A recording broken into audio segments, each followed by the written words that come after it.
J'ai marché en 2020 à Compostelle et je me suis dit, allez, je pousse le truc à fond.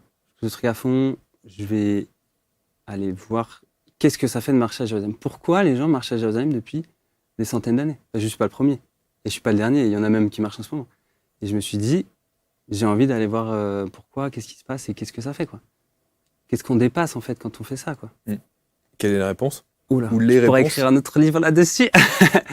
Il y a déjà la foi. La première chose que j'ai appris, c'est la foi.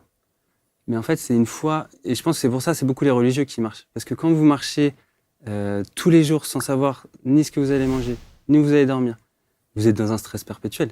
Enfin, vos besoins primaires ne sont pas remplis, en fait. Vous voyez? Et vous avez connu ce stress-là? Mais tous les jours. Ouais. Tous les jours.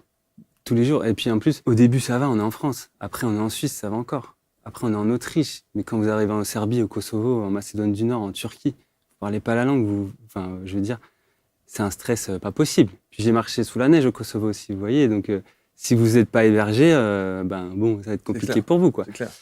Et soit vous stressez toute la journée, soit vous en remettez à plus grand, quoi. C'est ça que vous avez fait? Ouais, c'est ça.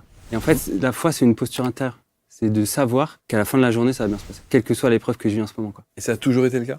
Toujours. En 14 mois de marche, j'ai jamais dormi d'heure. Donc vous pouvez pas vous dire, j'hésite encore. Vous voyez ce que je veux dire?